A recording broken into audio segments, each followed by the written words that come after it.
This sounds very important. Oh, and they're recording.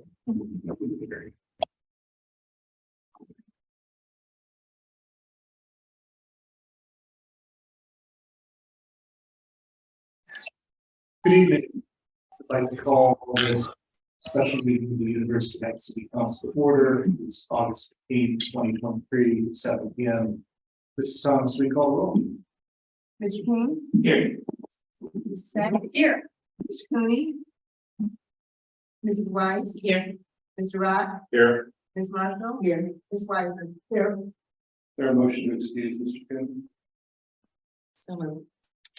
Motion by Mrs. Weiss. Is there a second? I'll second that. Second by Mr. King.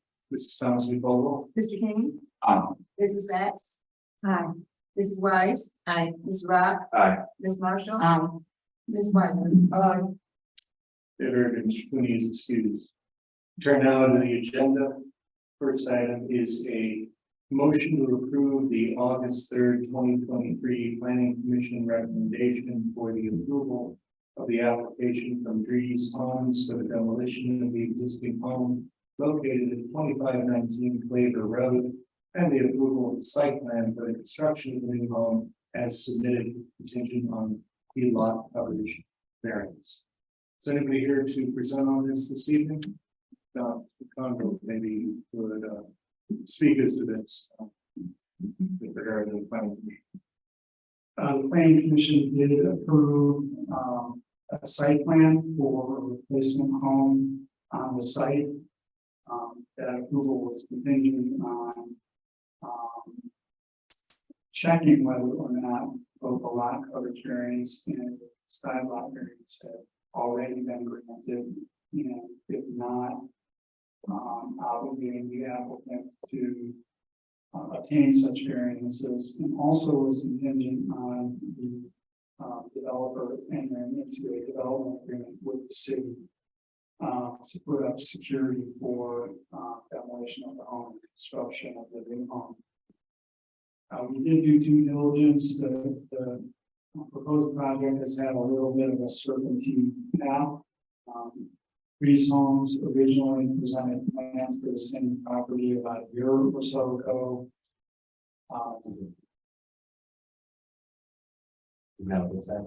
Oh, I'm sorry, you're right. It was a different builder presenting homes. The demo of the existing and site plan approval. They obtained site plan approval contingent on getting variances. They then went down to the BZA and did obtain the variances. So the variances run with the land. Consequently, the variances that the applicant needed to build this project are already in place based on their having already received them.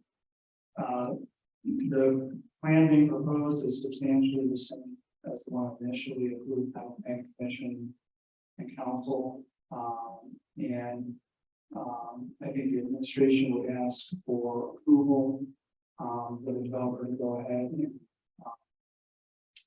build the project contingent upon their entering into a development agreement.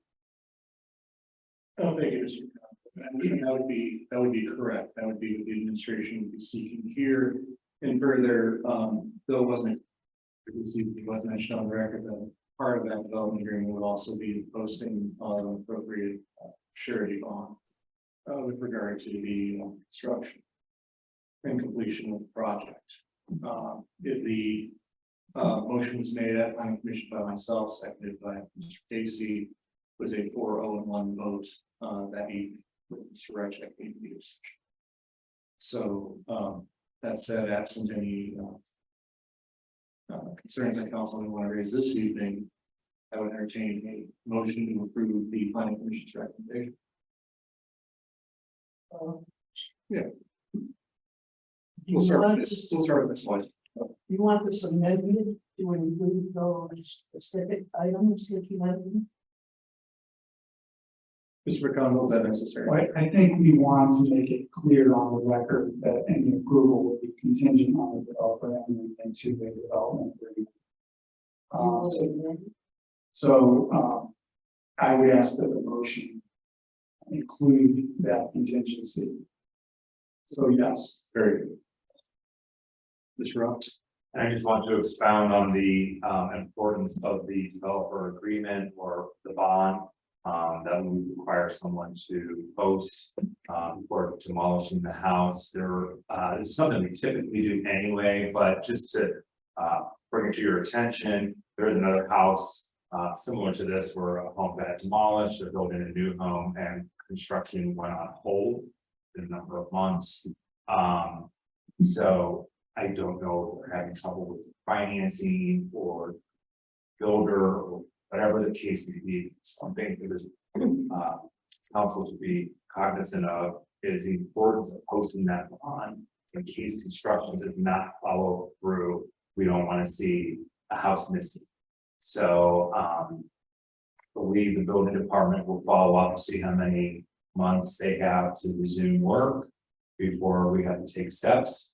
I really just want to stress that importance that if we're going to go through the business of demolishing more homes for construction of a new one, which in this case I support, that we protect ourselves so that in the event something like this happens, financing dries up, builder walks away, we have some protection.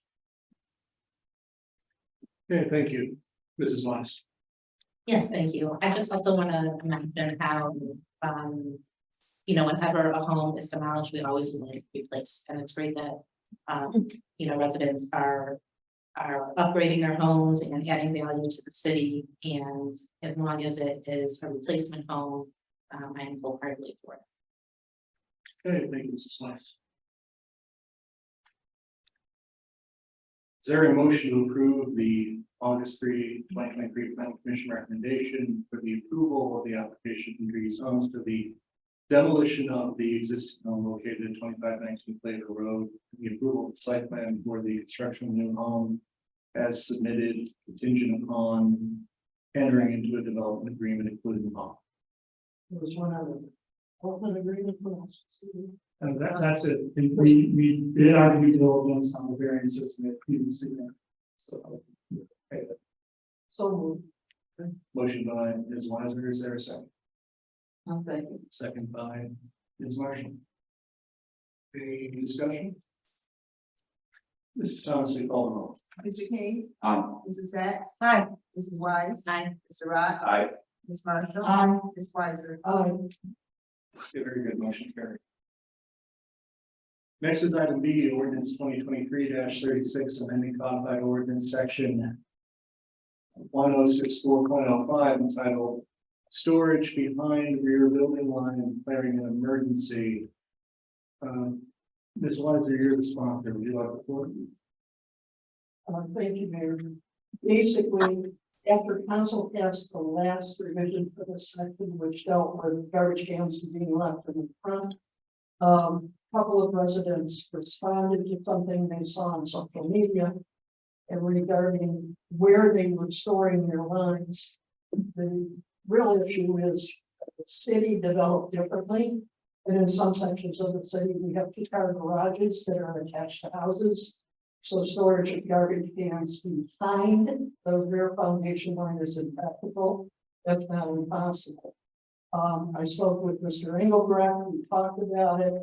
And he told me as a matter of course, which fine, it's bureaucratic construction. The city has not cited as long as the cans are located behind the front foundation line. So all that this amendment does is it changes their foundation line, the front foundation line. And it actually brings us more in accordance with actual city practice as well. Yes, thank you, Ms. Weiser. Yeah, and to be clear, also after the previous ordinance passed, I did discuss with Mr. Engelbrecht that we would simply have our housing inspectors delay any citations for under the then passed new ordinance with respect to the placement of the cans if they were on the side of the house versus in the back of the house. There were a number of concerned citizens who felt that where they were placing them was suitable and appropriate and decided I tended to agree. And we simply held in abeyance the enforcement until council could take one of this security. This is what, Yes, thank you. I just want to thank Ms. Weiser publicly for jumping right in. Saw that there was a need from the residents, and as the building and housing share, amending this ordinance, it's commendable, and thank you. thank you. Mr. Rowan. Thank you, Mayor. Councilwoman Weiser, you do bring up an excellent point about front loaded garages and with that can't outside of the house in those situations. I guess when I was looking at this originally, I wasn't thinking that. I was thinking, of course, of just kind of house where, you know, the reason they had this rear yard setback line written in storage ordinance was so that as someone's driving down the road, they're not looking at some trash cans from the road. And so, I appreciate what the residents who did reach out to us with their sentiment, and I appreciate that. The pictures we saw clearly showed that their garbage cans seen from the street, which is what we were trying to avoid. I'm sympathetic to that though, with the front load is, so I will be on board with that, just because it would be impractical to have to hold. But I understand why they originally had this as the rear yard setback line. Current practice isn't going that way, so to get in line with current practice, I'll get on board. But I just want to explain why originally it was the rear setback line as opposed to the front setback line, so it doesn't speak the street. And I do actually remember a resident coming to a series of meetings actually complaining about that exact thing, how they see their neighbor across the street's cans and the lids blow off, and you know, she was always distraught about these cans. And I always thought that was okay until I looked at the code and I was like, wait, it is the rear setback line. He's absolutely right. But I will go forward with this just because of the practicality of the front. Okay, thank you, Mr. Rowan. Ms. White. There are other parts of the ordinance that deal with situations where they would be trash, it could be in bags, it could be scattered. That can get covered under those parts of the code. But in terms of having a city where it developed from the early 20s on out and having differences, just you have a city that develops out over a number of years because styles change, stages change, you're gonna I think Mr. Rehoboth and where the needs are, seems concerned and garbage cans are sort of front of the front foundation line. The building department will still take care of that. I think with anything city and knowing the differences in the various areas that some maintenance and actually. Thank you. Is there a motion to approve ordinance 2023-36? So moved. A motion, thanks, the emergency. Oh, yes, thank you, on emergency. I move on emergency. Thank you, Mrs. Sacks. Is there a second? Second. Second by Ms. Weiser. Any discussion on the motion? Seeing none, we'll take two votes. First on the suspension of rules. Mr. King? Aye. Mrs. Sacks? Aye. Mrs. Wise? Aye. Mr. Rock? Aye. Ms. Marshall? Aye. Ms. Wiseman? And then on the main motion. Mr. King? Aye. Mrs. Sacks? Aye. Mrs. Wise? Aye. Mr. Rock? Aye. Ms. Marshall? Aye. Mrs. White? Very good. Motion is approved. Thank you. Next is item C, ordinance 2023-40. Ordinance amending codified ordinance section 1246.01 entitled General Provisions for the purpose of eliminating the residency requirement for membership on the Architectural Review Board and declaring an emergency. This is an emergency. I asked Mr. McDonald to draft this ordinance as we've had a vacancy on the Architectural Review Board since January. We've advertised the position on numerous occasions that had no applicants. There was one architect I did contact who is a resident who also happens to be employed by the same firm as two other members of the Architectural Review Board. And it seemed inappropriate to have 3 of 5 members of the board. Not necessarily inappropriate, but unhelpful, because you wouldn't be able to have a quorum with 3 of the same of the 5, 3 of the board members being from the same firm, if they all had to recuse themselves because that firm was presented.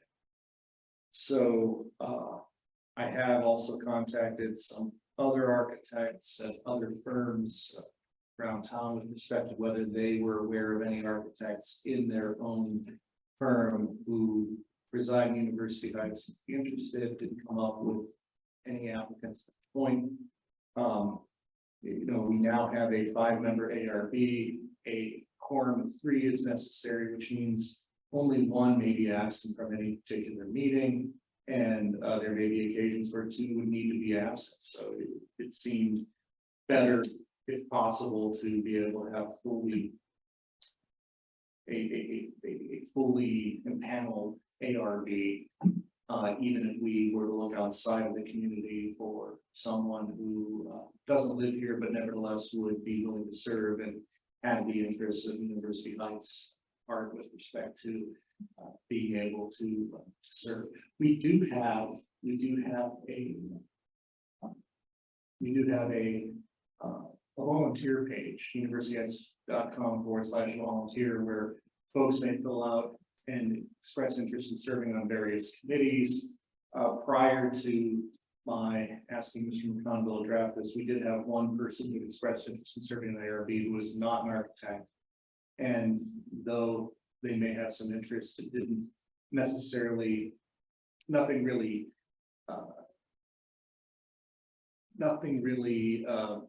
shown through with regard to that application to demonstrate that they would be necessarily a good addition. The current ordinance does state that you can't have a member who's not an architect, have an interest in architecture, or have a profession in a related field like landscape architecture. So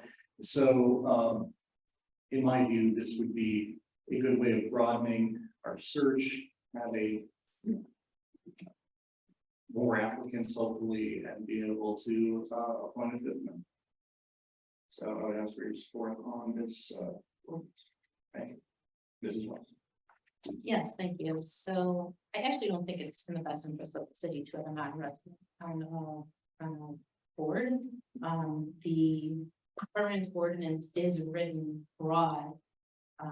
So if we cannot find qualified architects, as you mentioned, we have landscape architecture, urban design, or related disciplines. I find it difficult to believe that we cannot find within our own city. There's no comparison to somebody that has a vested interest in the city versus somebody that doesn't live there. Okay, thank you, Mrs. Watson. Thank you, Mayor. Spoke with a bunch of the members of the Architecture Review Board to get their take on this because they were not consulted. The board was going to change its makeup to allow non-residents, and all of them were taken back by that. For over 20 years, the Architecture Review Board has been functioning very well until recently, when the mayor had decided to dismiss 2 members of the Architecture Review Board in hopes of bringing 2 new members of the Architecture Review Board, a new majority under his appointment. So that was the first time we've ever really had a problem. There's never been a problem with absences that would delay a vote, or that it wasn't a quorum. But ever since the makeup has changed about a year ago, now we're starting to have problems. So we never had a problem with ARB for 20 years. We tinkered with it, and now we're having. First, I'd like to ask: has anybody applied since this has gone out? This packet, has anybody applied for the post?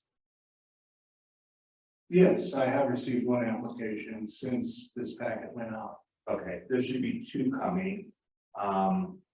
I know it took you 8 months to try to find a replacement for the architecture review board, but I got this packet around 6 o'clock on a Friday. I made a few phone calls, and within 30 minutes, I had 2 interested people who would volunteer their time for the architecture review board, as they see it's very important that we do not have non-residents on the board. So one, you're saying did submit, that's good. One is interested in the board position. The other person is interested in the alternate position. So by ordinance, we should have an alternate. There is an alternate position.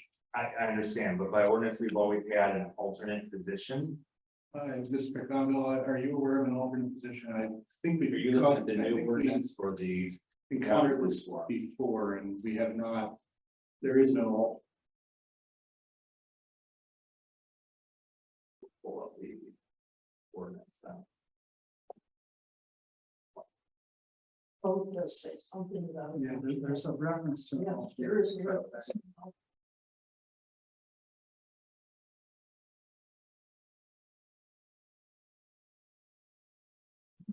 Okay, chapter 270.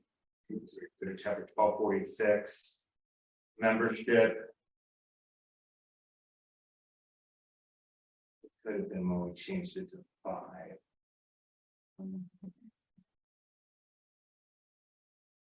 Well, it's C2. One other registered architect meeting criteria, division C1 here, shall be designated as an alternate to the ARB. And shall review and propose over a member of the ARB as a conflict. Thank you. So the law of the city is that there should be 6 members on this board. Right now we have 4. We had 5. You dismissed one at the beginning of the year. That board member offered to stay until his replacement was selected. You said no. I believe you created this problem that we now have. And to ask that we now seek non-resident. We're going to think it's huge service. It's going to lead to, and you said you talked to architectural firms, this is exactly what I'm talking about. Bringing in a company to review the architectural work of our city, it was a terrible idea. And I'm not finished. Now, a couple of the people that I spoke with on the board, one individual presents at about a dozen or so ARBs throughout the county. And he had mentioned that no other city does it like this, where you have a non-resident.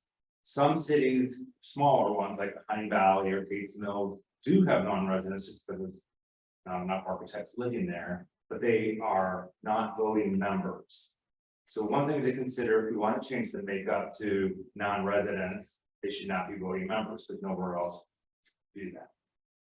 So I just want to make it clear that there is interest in the architecture review board. I just don't think we've exhausted all the search. There's 2 people who, well, at least confirmed one. The other one, I know has not turned in because he was supposed to present to the architecture review board on Thursday, and because the administration screwed that up. Hold on. Screwed something up. I said the administration screwed that up. They messed up his application. He was supposed to present to the BZA tomorrow and the architecture review board on Thursday. And the building department admitted that they messed up his application and stapled the 2 together as part of the ARB hack. So now this individual who wants to put an addition on his own home has to wait till next month now to present to BZA. This is what I'm talking about. The dysfunction in the building department.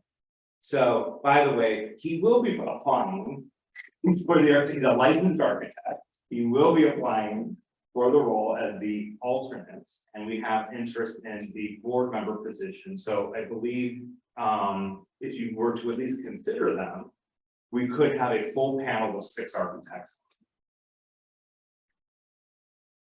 Are you finished? I'm done. Well, several things I need to say here in response. First of all, you brought up this thing about my contacting architecture firms, and I'm not bringing in a company. I never said anything about bringing in a company. I contacted firms such as Bylaws about whether or not they had anybody who is an architect who happens to live in University Heights. You know, when you go onto the state website with regard to licensure, people tend to put down Cleveland regardless of where they live with regard to where they are, where they're licensed. And that's understandable. that you wouldn't necessarily put down University Heights or a smaller community where you have to reside as where you are a licensed architect for purposes of filling out your licensure. That said, there are, the fact that there would be, you know, possibly 2 people for 2 positions doesn't reflect a very broad swath of folks. It doesn't represent a very large pool from whom we would appoint. And finally, the application we got is somebody who works at your own firm. I'm not going to appoint that. I'm not going to appoint somebody who works at LDA as long as we have an employee of LDA, the operations manager of LDA here on our city council. So some other date, some other time, if they're no longer at LDA, or if there's no longer an LDA member of city council, then yeah, I'll be happy to take another look. It's too bad because she looks really good on it. Oh, her resume is exemplary. Almost share with all of you so you have a copy of it. I pushed her to go because this position is very hard to fill. For 20 years, the Architecture Review Board has done their own recruiting to replace members as people moved or went on to do other things. And there has never been a vacancy in the ARB for as long as there has been while you've been mayor. Because you dismissed somebody because you didn't like the way they voted on a case, okay? And I know that because you told me, and I'm not gonna get into that. What I am trying to say here is that the Architecture Review Board, who's been doing the recruitment, has not even been consulted that they are going to change, you're going to change the makeup to allow non-residents without their input when, can I just tell you, the architectural community is very small. I know all the architects that live in the University Heights. Maybe there's a couple that I didn't realize, but I did the AIA handbook. I go through it. I see who lives in University Heights. I talk, and I know them. I mean, we're a very, very small community. So, yeah, you're gonna find someone who works at my firm. I'll recuse myself. You're gonna find somebody who works for a competing firm, and I would still consider that person. It doesn't matter. But what I'm saying is, I had to go out of my way on a Friday night to do recruitment when you spent the last 8 months sitting on your tail doing nothing about this. And we've been asking you over and over and over again, what's going on with the ARB? Bring back the old member who offered to stay until his successor. That's what I would recommend. He was willing to do it. Well, several things. One, when you recuse yourself from a conversation because of a conflict, it's not just the vote you're supposed to recuse yourself, it's the entire conversation. So if you would be recusing yourself because it's an LDA person, you shouldn't even be talking about this. That's unethical. You shouldn't be part of that. Mr. McConville, This is consideration of ordinance that is just defines the characteristics of a member of the ARB. It's not about an appointment or a particular Thank you. project and give an architect a review. This is just a nuts and bolts ordinance that defines what characteristics an appointee must have. Secondly, the person who was dismissed at the beginning of this year had an absence record of basically missing nearly every meeting since he had been reappointed. So if we had put him back on, he would have continued to have missed presumably every meeting, simply because of his professional obligations elsewhere that prohibited him from being physically present on Thursday mornings once a month when we have the ARB meetings. So to have reappointed him would simply have guaranteed an absence ongoing, as had been happened since he was reappointed the year prior. It really would not have resulted in any positive change with regard to achieving quorum because he was a guaranteed absence practically every month. Further, the problems, when you say, are because of the mayor making appointments. The problems really stem from when we expanded the board from 3 to 5, which is something that this council insisted happen in the alternative. In the light of Oh, compromise. have fun. I'm talking now. I'll let you have your time. That's something that we agreed to do in the alternative when council threatened to simply take away the power of the mayor to appoint people. If the ARB has people that they would like to see recruited and named to the ARB, they're welcome to bring those to me and would have been welcome to have done in the last 8 months. You're saying I'm sitting on my tail and that they have for years been able to recruit folks. Well, where have they been? They've been doing all of the recruitment. In fact, the two people. I have the floor, Mr. And I didn't ask you to answer that question, it's a rhetorical question. Well, you were pointing. You were looking. Yes, well, I have the floor, please wait your turn.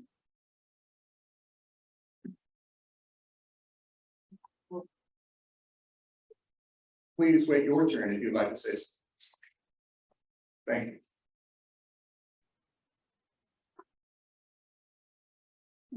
The ARB is not supposed to be lifetime appointments. None of our boards or commissions are supposed to be lifetime appointments.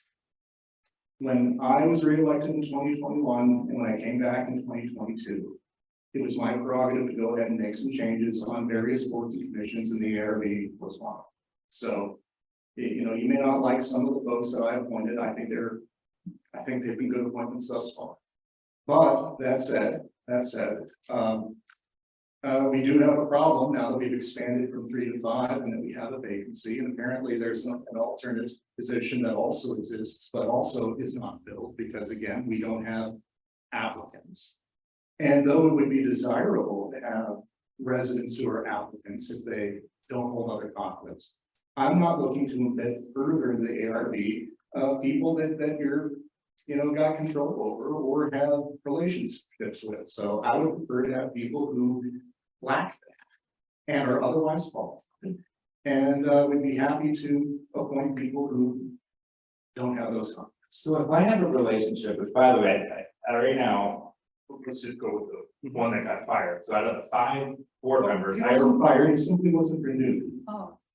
you told me you fired him because you didn't like the way he voted. And you fired Mr. Cato because you didn't like the way he voted. Your words. I have a relationship with 4 of the 5 ARB members because I'm very well liked in the architectural community, and I don't think you're going to find an architect in this community that doesn't already know me because of the work that I do in Cuyahoga.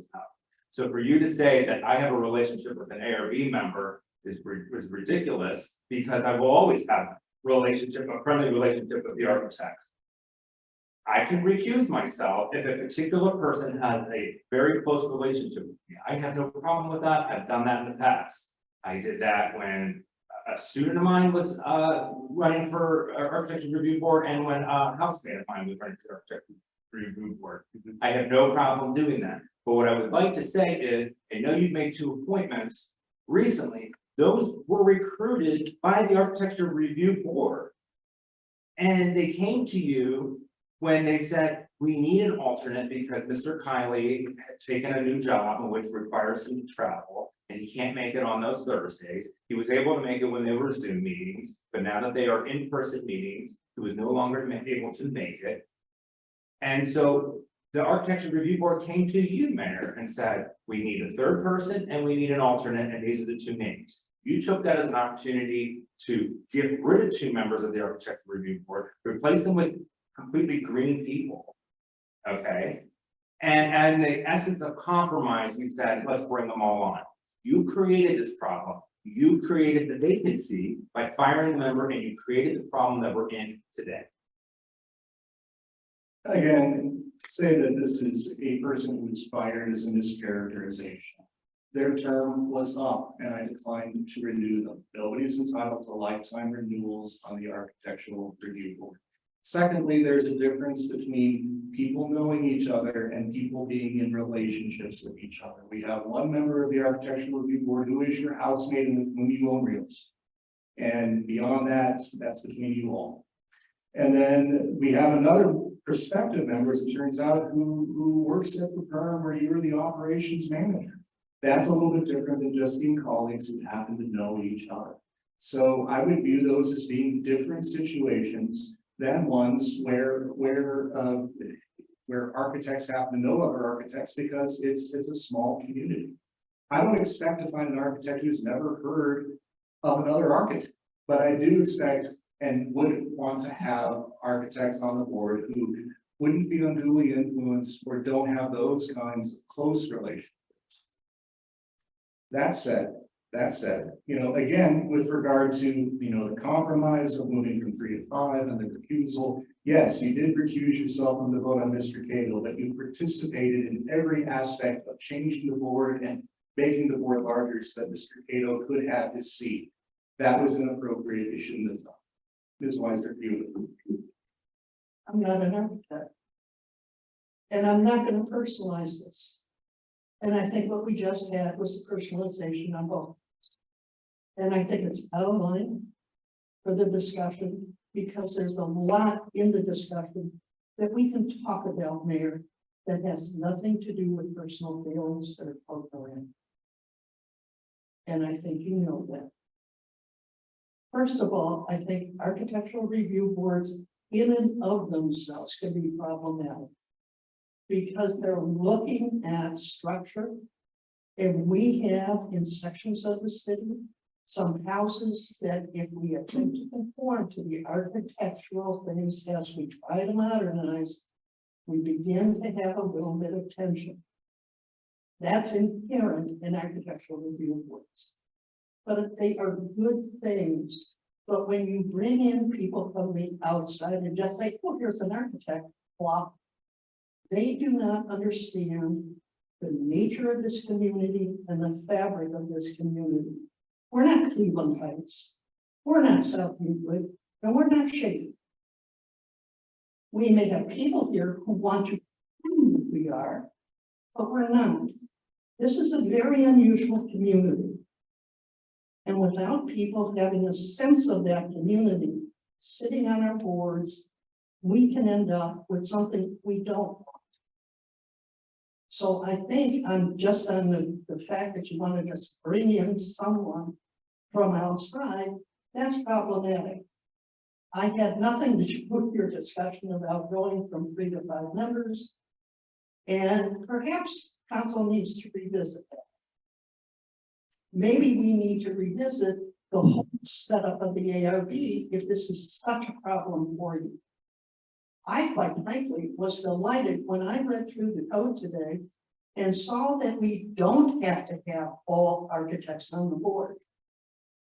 Because I'm not sure, but we may actually have people with city planning experience in this city who have that broader and a totally different perspective, but understand and respect historical differences in construction and application. So to just sit here and go back and forth about architects, no, so Councilman Rock, but I mean, I think you're closing it off. You're cutting away from variety and things that really could enhance what we do with ARB. But quite frankly, to turn around and say, I just want to bring in people from outside of the city, I don't think I personally can support that. Not at this point. Okay, thank you, Ms. Weiser. Mrs. Sachs. Thank you. I have a question for Mr. McConville. So it's been brought up that working at the same firm presents a conflict. I just want to know, is it a conflict or a preference? There's no economic conflict. There would be nothing that would prohibit the person from being appointed. Whether Mr. Rock might have a conflict on any given review would be something that would need to be looked at on a case-by-case basis. But frankly, most of the ARB's work is confined.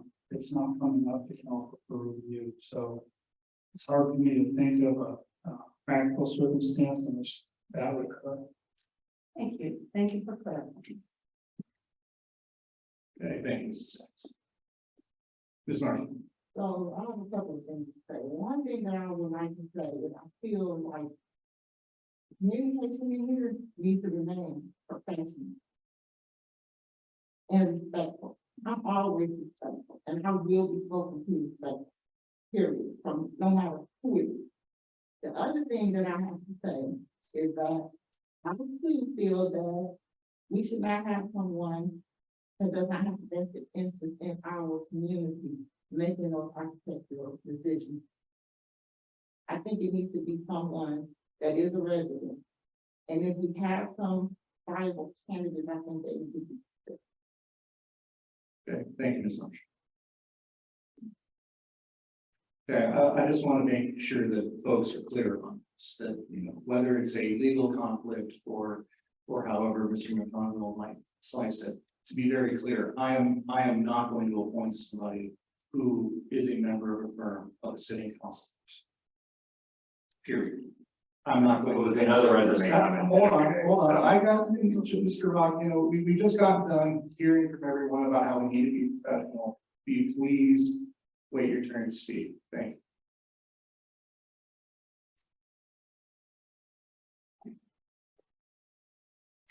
Mrs. Simmons.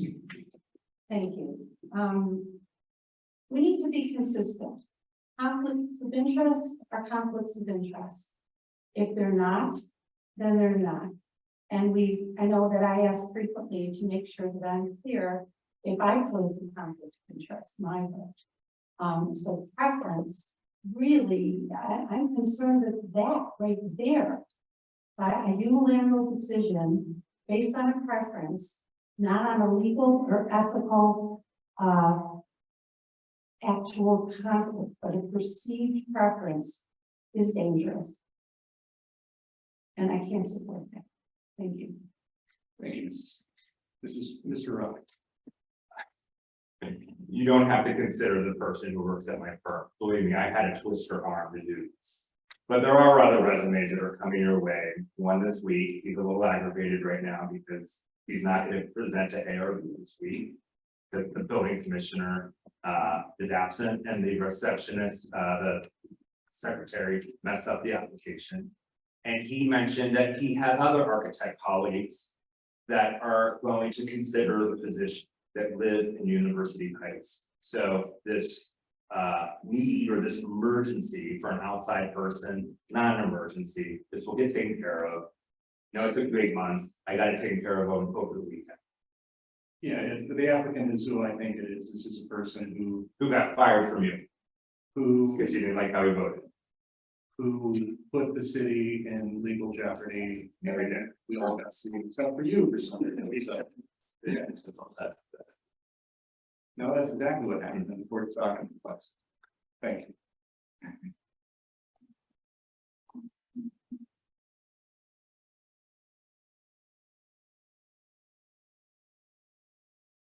Is there a motion?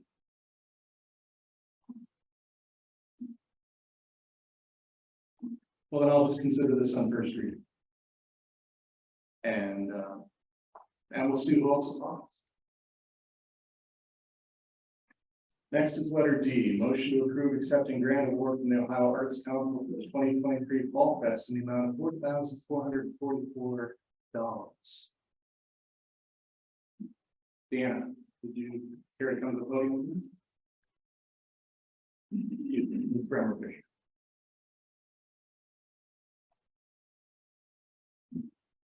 Good evening.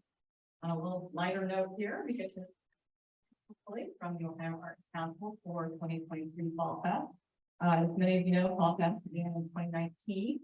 And this year's event will be October 15th from noon to 5 p.m. at Wolf Park. This grant will enable us to offer more in terms of the arts for this event. This is an event that brings our community together. It enhances our quality of life and it boosts the pride. And so this will enable us to offer more arts programming. I'm happy to answer any questions that you might have. Very good. Thank you, Ms. Grammar Fisher. Does anybody have any questions for Ms. Grammar Fisher? Mrs. Sims. Thank you. Thank you very much for presenting that paper. Very minor question. At the end, there's an addendum to the agreement, and it just says it's understood that the participant here is state sponsored. For the participants is all.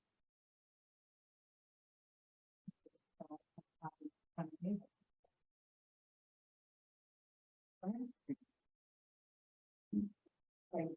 The other council and we are the participants. It's a state-sponsored institution of higher education. And having an agent of the Ohio Arts Council, I just didn't understand that. We're not a state-sponsored institution of higher education, so I don't understand that. No, we are not. Connected, so to make sure that we're really meeting those terms before we accept something. We are. We might get Yeah, we are in fact eligible. for these. It's so clear, I get language. To make sure. You understand? Yeah, I'm just, Yeah, I mean, I write grants, so.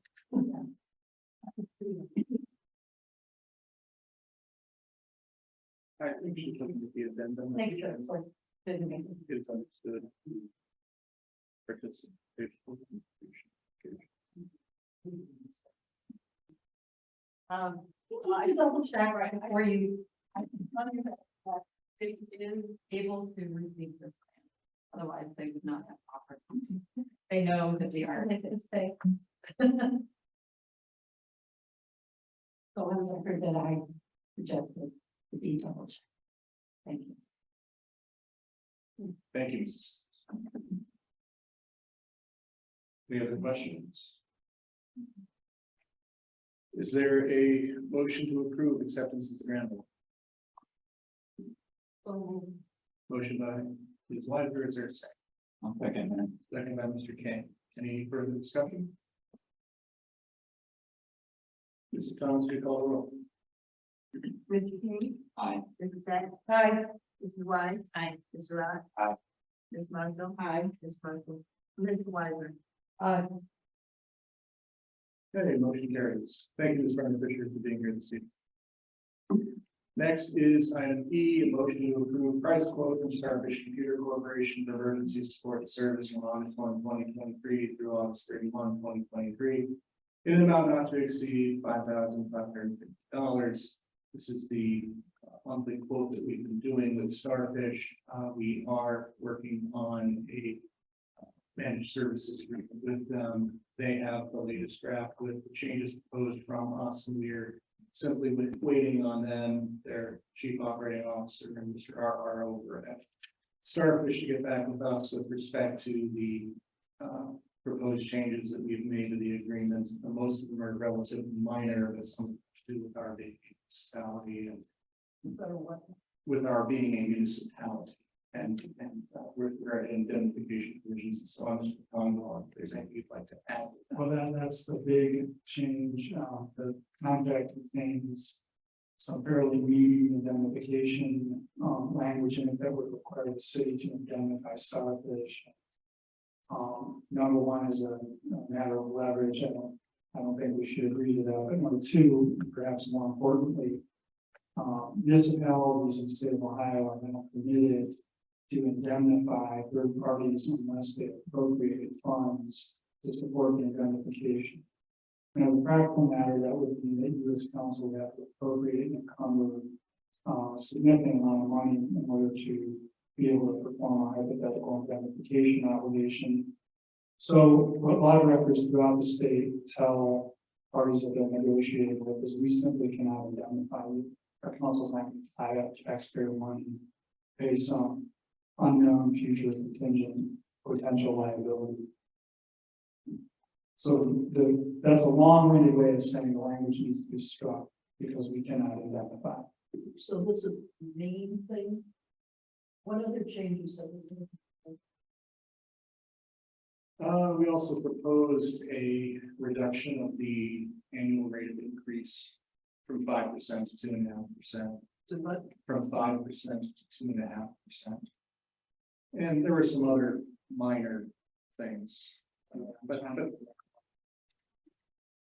the indemnification is the biggest provision. Well, I don't mean to talk out, but I spent some time going through the May 1st proposal. When the technology committee made the recommendation that the council accept that vote. So if there are changes for that, I sure would like to see what they are to be able to compare them to what's been through the technology. Oh, certainly, but we're not here considering that this evening. We would bring back to you for final approval the agreement that we negotiated. My guess at this point is that, my hope at this point would be that we would be bringing it to you at the first meeting of September. You said that in a couple of, I heard you say that even before I came on this council, Sure. that you just needed 1 month, you just needed 1 month. I mean, the contract is lengthy, it did take some time to review it, so part of the delay is me frankly, but, So we get to pick on you. well, if you want to.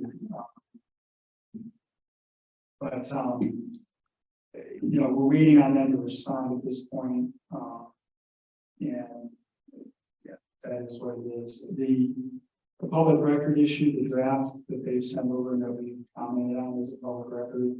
So, you know, I think I'd be more than happy to share that with you. You can see my red line comments, their agreement. Thank you. Okay, Mrs. Watson. Yeah, thank you. I just have a couple of concerns. So this was a priority in May. We went through a few years.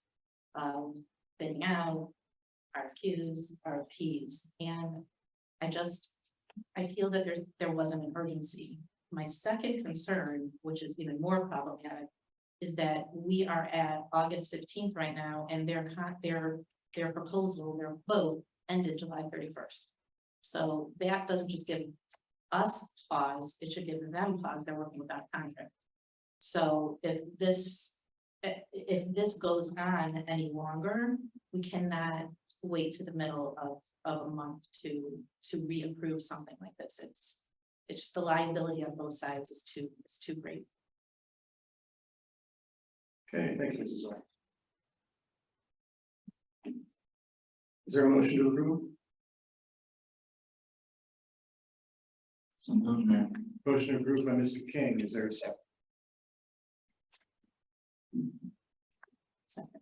Second by Mrs. White. Any discussion? Mrs. Thomas, will you call the roll? Mr. King. Aye. Mrs. Sacks. Aye. Mrs. White. Aye. Mr. Rock. Aye. Ms. Marshall. Aye. Ms. White.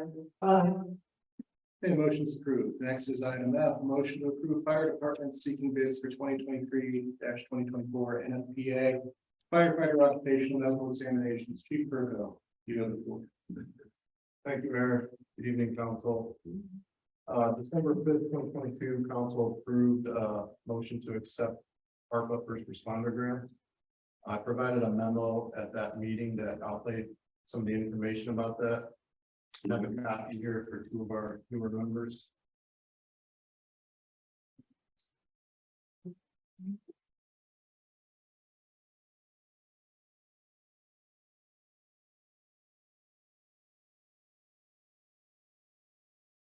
Again, this memo just went over last year first responder grants. The governor's office issued 250 million in ARPA funds, and of that 250, 70 million were allocated towards first responder recruitment, retention, and wellness. They made a specific focus on behavioral health wellness. The governor also created an Ohio Office of First Responder Wellness. I'm actually working now to become a coordinator in that office. We submitted for a federal grant back in 2013, and that was for money to develop the wellness programs for the fire department. That program is based on the International Association of Firefighters and the International Association of Fire Chiefs Associations. And they established this joint wellness initiative. In that initiative, it outlays 4 main components: fitness, medical, rehabilitation, and behavioral or mental health. So when we applied for the ARPA fund, we based it off that existing model. We have some of those components in place. They've gone up and down since 2013, including currently. But we have not had funding available in the city to provide medical examination ongoingly for our members. So through the $204,000 award that we have received from ARPA, we're going to be seeking bids for NFPA compliant wellness medical exams for firefighters. What you have before you is the criteria for that NFPA standard for medical exams, and that's what we'll be seeking bid. And it's going on, it'll be presumed to be over the next month. Okay. Thank you, Chief. Does anybody have any questions for Chief Burko? And if not, is there a motion to approve? So, Motion to approve by Ms. Weiser, is there a second? I'll second. Second by Mrs. Sacks, any discussion on the motion? Mrs. Thomas, we call the roll. Mr. King, Aye. Mrs. Sacks. Aye. Mrs. White. Aye. Mr. Rock. Aye. Ms. Marshall. Aye. Ms. Weiser. Thank you. Motion carries, and thank you, Chief Burke. Thank you. Next item is item G, a motion to authorize the mayor to enter an engagement and sign engagement letter with Bricker and Graydon for representation of the city and the University Square Real Estate Holdings LLC bankruptcy filing.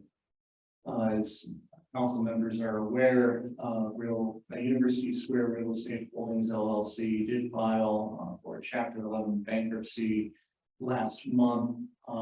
Because of the nature of the filing and the immediacy of hearings that would be held, it was important that the city participate immediately and find representation in that matter.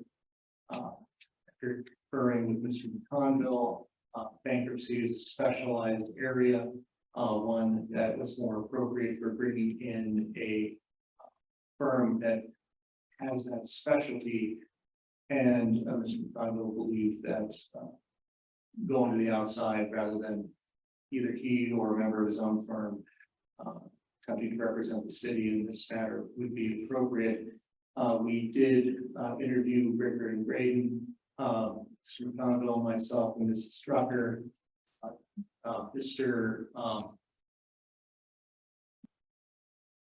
Mr. Debler, Mike Debler of the firm is experienced bankruptcy practitioner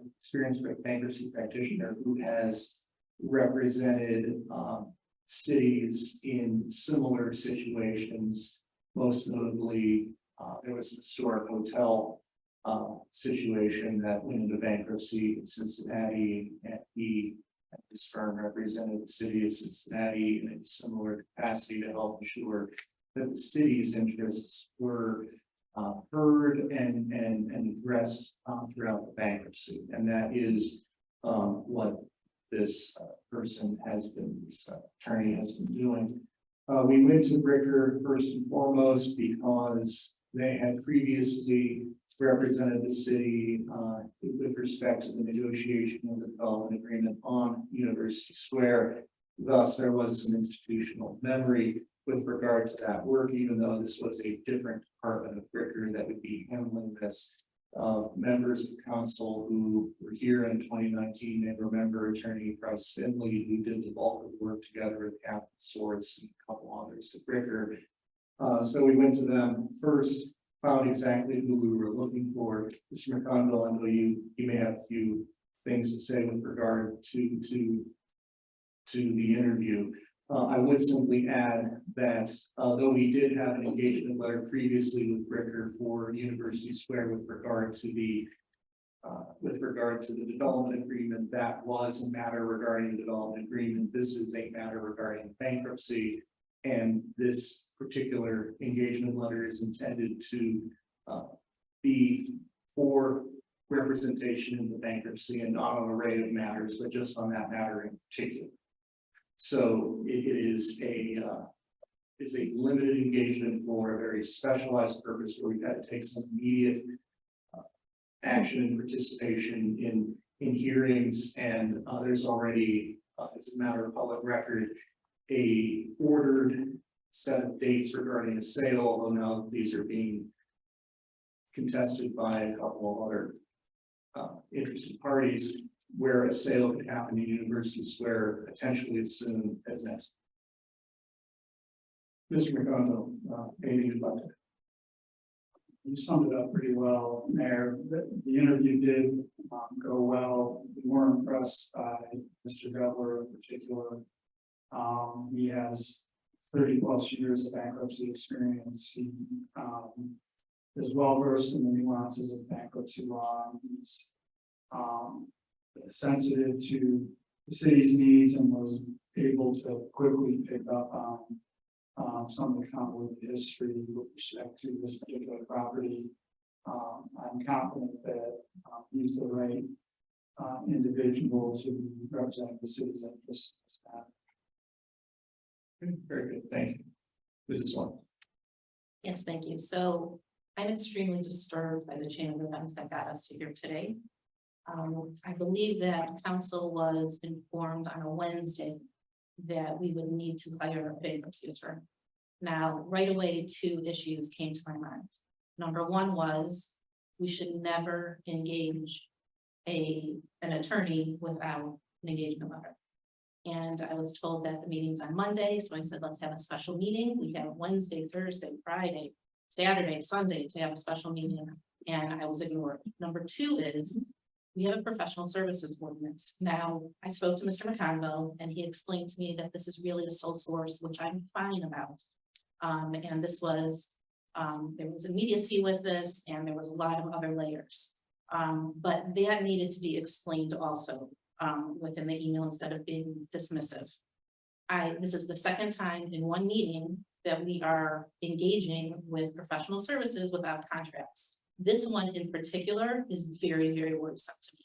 I would never in my professional career use an attorney without having a signed engagement contract, period. There's liability for me, for my organization, there's a liability for our city, there's a liability for that. That's just, to me, that's just, it's sloppy work and it's actually putting the city at great risk. Thank you, Mrs. Anybody else? Mr. King. Thank you, Mayor. The rates that are listed on here say they are good through December 31st, 2023. Would we receive another engagement letter with updated rates after that point, or?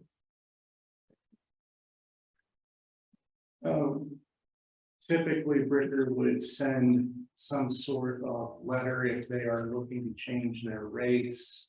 What happened at University Square was they sent a letter like that where they agreed to hold their rates through the duration of the project. That I don't know that they would do that this time, but they do typically put an expiry on their rates and their engagement letters because they do from time to time, usually at the end of the calendar year, review whether or not they intend to raise rates on matters. Mrs. Watts. It's a question for the law director. Can we change this from a motion to an ordinance to ensure that this is actually signed in the appropriate time frame? Well, you can, not this evening, you can draft the ordinance, but if you want to bring it back as an ordinance, at another meeting, you can do that. See municipalities do that where they follow up initially through that motion with ordinance to add additional contingencies or features to their approval. Yeah, I've said in the past, any type of contract needs to be an ordinance and not a motion to ensure that's actually signed, because we've had a history where there are contracts sitting on desks not signed for months and months and actually years. So I would like this to go table a motion or do we have to table the motion or do we approve the motion and then make an ordinance for the next meeting? That's your, that's up to you. You know, Mr. Delaware has provided services. I think they're probably still in the mayor's signing authority at this juncture. But passing the motion this evening doesn't preclude you from subsequently passing the ordinance. You can do both. Thank you. Thank you, Mrs. Sachs. Thank you. It seems to me we're gonna have to have a meeting before September 1st anyways, because the Starfish contract only goes through August 31st. And that wasn't mentioned as part of that discussion. Thank you. We could stay to the matter at hand, please. Thank you. I'm sorry. We could stay to the matter at hand. The matter at hand is if The matter at hand if we're is going to the- have to give Mr. McConville time to draft an ordinance in order to move forward with something of this importance, we may be doing that within the next 2 weeks anyways. Before the September 6th regularly scheduled council meeting, because of another matter that is contractual concern, not to be functioning outside of contractual agreement. That's what I'm saying. So I'm connecting the two, but I'm focused on this. If we need to move forward with this expeditiously, I agree and I understand what Vice Mayor Weiss is referring to. Thank you. Yeah, thank you. I don't know what Mrs. West was referring to with regard to contracts sitting on desks for months and months and months, but if you authorize this evening, I will be signing it, returning it for her tomorrow. Thank you. Is there a motion to authorize the mayor to enter into an engagement and sign the engagement letter of Bridger and Gray? So moved, Mayor. Motion by Mr. King, is there a second?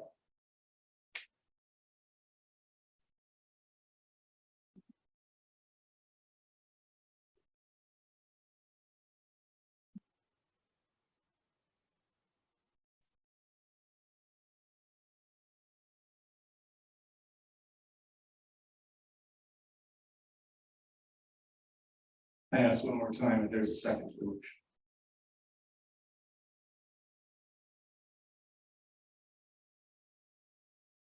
I'll second for discussion. Thank you, Ms. West. Is there any discussion on the motion? Ms. West? Mr. McConville. If we were to approve this and it's signed and sent to Britt, and then the ordinance is prepared for the next council meeting, does that cause any conflict with Britt? Well, yeah, we'd have to think about that, frankly. I mean, the only issue that you have is the signing of the document. And you can check to see whether it's been signed or not. I mean, it doesn't sound like there's any substantive change that anyone's looking for. I guess that should be clarified. But there's a possibility that, yeah, I would not want to see, although the motion's going to authorize it, so. There's a second question that I have, it's one that I think I would send you. And that is, there is a clause in this, and I didn't know if it was boilerplate or not, that refers to other things. Is that boilerplate or is that? Yeah, I view that as boilerplate. I would suggest that any motion perhaps be amended to clarify that it's only with respect to this bankruptcy matter. I don't think there's any intent, and maybe you can speak to this, but I don't think there's any intent that we can sort of council authority look at authorized the point for this beyond the bankruptcy matter. That would be correct.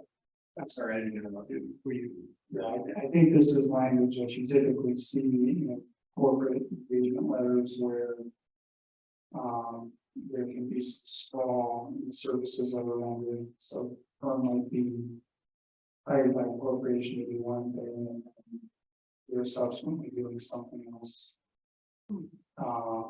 As time has gone on, and rather than issue engagement letter after engagement letter, they have one engagement letter with some catch-all provision like this one.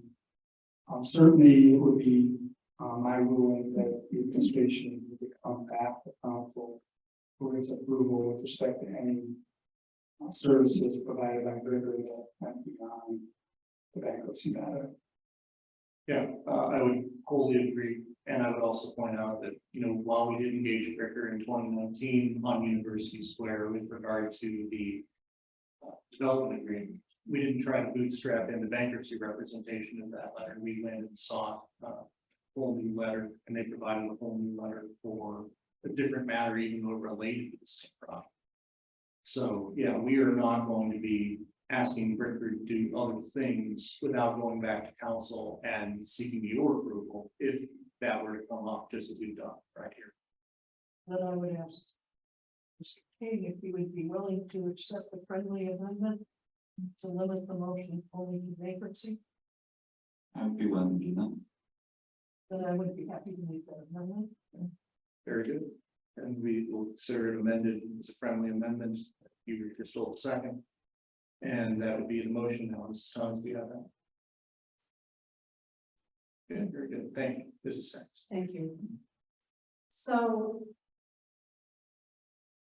By not participating in the motion wasn't a negative against this engagement letter. My hesitancy to participate in the motion was because we were all copied on that email from Vice Mayor Weiss to the mayor that was ignored, that specifically asked for this in a meeting so we could review it, discuss it, and have it in time to properly execute this and support it. I just wanted to make that clear that the cart before the horse or pressure or last minute to review something as important as this cannot be understood. We really need and would appreciate responsiveness and courtesy and really do our due diligence in the best interest of our residents. So I hope that will not happen again. Thank you. Well, thank you, Mrs. Sachs. I have a question. Is there any reason you didn't join Mrs. Watts in requesting a special meeting and declare one as you have minutes? Why do I need to? It was requested and I'll require this for you to approve that. Or for the two of you to call me? Excuse me? Or for the two of you to call I me? didn't call you. No, I didn't ask you to call me, for the two of you to call a meeting. That As has you have in nothing the to past. do with the different issue. That was a singular issue that this is something else. And if you had a problem with that, you didn't tell me at the time. So it goes both ways, Mayor. I'm simply stating that the two of you, any two council members can call a special meeting by order. I guess we could, but you're the administrator and you have to execute this contract. So if you want it to be done, which it appears to be, then you would have responded at the very least, whether or not you called. Well, you did respond. You responded correctly. And that was unprofessional and uncalled for because it was requested in good faith. Now, You don't dispute though that you could have joined Mrs. Watts in. I can call a meeting. I'm not, that has nothing to do with That's this. very good. And you want to pretend that you're doing apples and apples, go right ahead, please. Well, the mayor can call a special meeting, any two council members can call a special meeting. When you say the mayor didn't call a meeting, when you could have. Mayor Brennan, you responded discourteously. And that was uncalled for. Thank you. And you Go back don't, you don't dispute that you responded. I don't even recall her. Well, did you respond? Do you have it? Oh, dear. Mr. King. Thank you, Mayor. I think we're getting Yes. a bit off the rails. I think that approving this motion this evening, getting this letter engagement signed would be in the best interest of the city, in the best interest of our partnership with this law firms in this matter. I think that we should approve this and not hold it to communications that we've been. Thank you, Mr. King. Oh, Yes, Ms. Marshall. it's a rewind back to council opinion. The rate ending on December 31st. If they change the rate or increase or anything else, it just comes back to council again. Yeah, if they change the rates, you would have to seek council approval for new rates. It would be typical, customary for them to hold their rates to the engagement, and they would ask them to do that, expect them to do that. If they don't do it, it'll come back before you. Thank you, Ms. Martin. Is there any further discussion on the motion? Oh, Ms. Weiser. okay, apparently I missed some meetings. However, I can tell you, I would appreciate seeing these things a little bit further at the council meetings. So that I have the time to really look through. I think that's appropriate. I think there's some good points that have been brought up. I do remember there was a discussion about how about we get a meeting as soon as that letter was written. And there was something that I read about, and then I'm remembering that it was a matter of you had the authority, it was under your spending authority, which is good because you needed to move ahead. That I don't think anybody here is in any way, shape, or form saying, yeah. However, once done, it would have been appreciated to see this a little sooner. I don't know whether it took that long, because this is now a month to negotiate this agreement. Is this something that just happened, or has this been programmed? That's all. Well, the engagement letter is dated July 13th. Okay, so we could have had this like mid-July to actually be able to read it over. If you so chose, to send it to us. Us meaning everyone in council. Then Mayor, I certainly would appreciate a little bit of that. If you've got something like that, please send it to us. We have a chance. And that way, if something is seen, we you just. At the wrong time. Much better. That we have a chance to approach you on some of these points. Rather than having to play hammer it out in the middle of a council meeting where things can begin to become misinterpreted or interpreted differently or dredge up on their own feelings. I think it would make council run a whole lot smoother, and I think we all appreciate it. Thank you, Ms. Wise. Mrs. Wise. I just want to make it very clear for the record that I am in support of this engagement letter. I just would like it in ordinance form to ensure that it will be signed. Then just to be clear, if I do sign this before the next meeting, regular or special, is the ordinance in your view moved? No. So you would like an ordinance even if I've already signed it? Yes. Is that appropriate, Mr. McConnell? I mean, the audio will love that. Well, the issue I have is that you had an IT contract, you had a zoning contract that sat. I can't guarantee anyone that this will be signed. I just want assurance that it will be signed. This is very important to the city.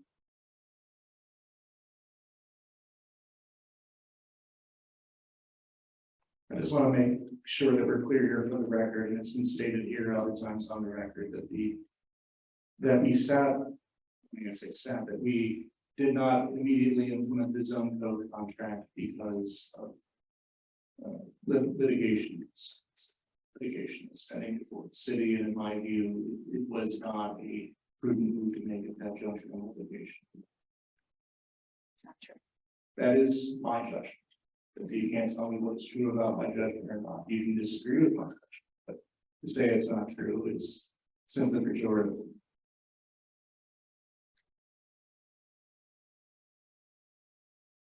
I call the question. You have a motion to call the question. Is there a second? Or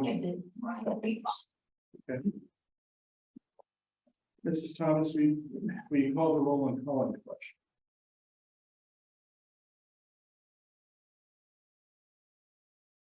Mr. King, Aye. Mrs. Sacks. Aye. Mrs. Wise, Name. Mr. Rock. Aye. Ms. Marshall. Ms. Weiser. Aye. Okay, motion to call the question passes. Mrs. Thomas, we call the roll on the motion to authorize the mayor to enter into the amendment. You have a point of order? Yes. A question. Do you have a point of order? I have a point of order. Yeah, because we just passed. I a just wanted to motion. clarify what I'm voting on, You're now voting on the motions. but I'm voting, so does this, by voting for this, does this mean that an ordinance on this is out of the question? No, the motion was to authorize the mayor to engage and sign the engagement letter with Richter trading for the city of University. Here's the women. and only for bankruptcy purposes. It was the friendly amendment that was placed on it. That's the motion. And then there was a little bit of discussion about, having an ordinance in addition to the motion and the articles below, if I'm not clear. It's not directed to draft an ordinance, I'll draft the ordinance. Separate. What I would tell council members is if if the mayor goes ahead based on the authorization provided this evening by motion, and signs the contract.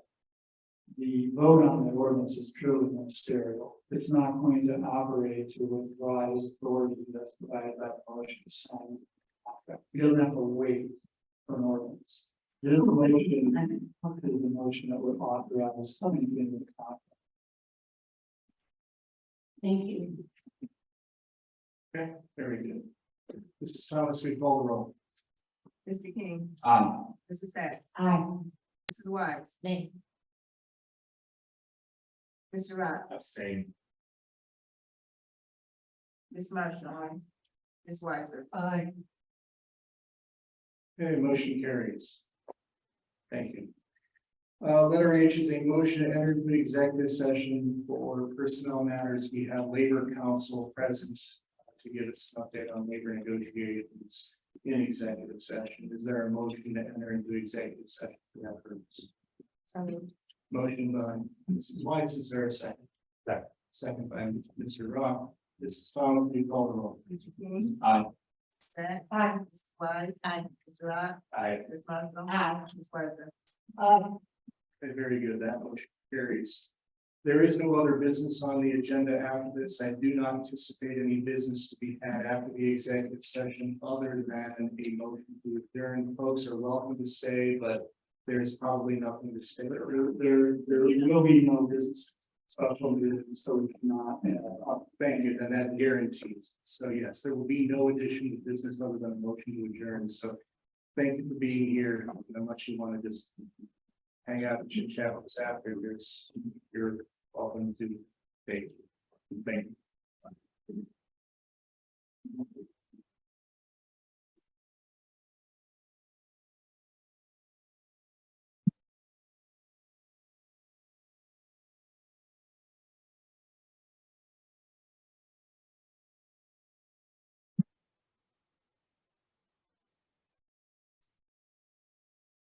Yeah.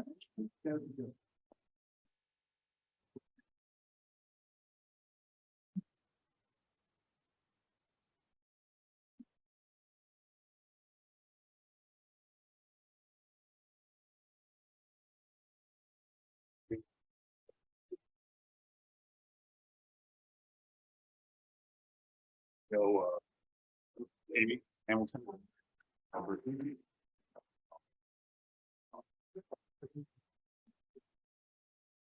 If I have. So I like to talk to her. I don't know. I'll give it to you.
I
don't see you.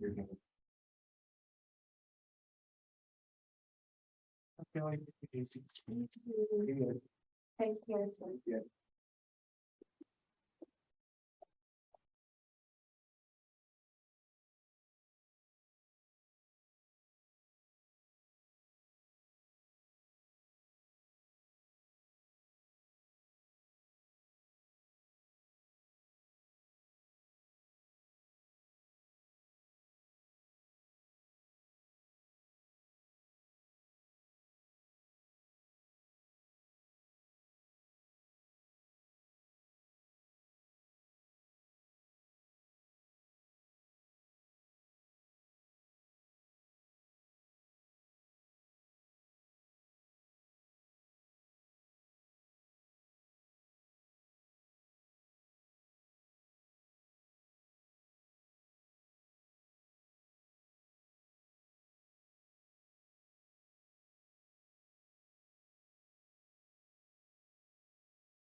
We have a nice.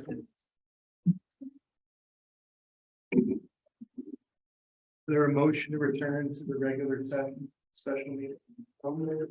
Voted by Ms. Marshall, second by Mr. King, Mrs. Thomas, we call the roll. Mr. King, Aye. Mrs. Sacks, Aye. Mrs. Weiss, Aye. Mr. Rock, Aye. Ms. Marshall. Aye. Ms. Wyman, And we are back in regular session. Is there a motion to adjourn? So Motion by Mrs. Weiss, is there a second? Second. Second by Ms. Weiss, Mrs. Thomas, we call the roll. Mr. King, Aye. Mrs. Sacks, Aye. Mrs. White. Aye. Mr. Rock, Aye. Ms. Marshall. Aye. Ms. Weiser. Aye. We are adjourned. Thank you.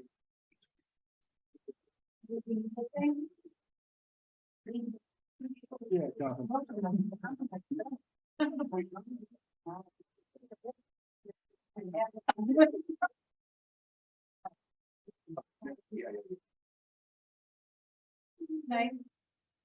Good night. Good night. Good morning.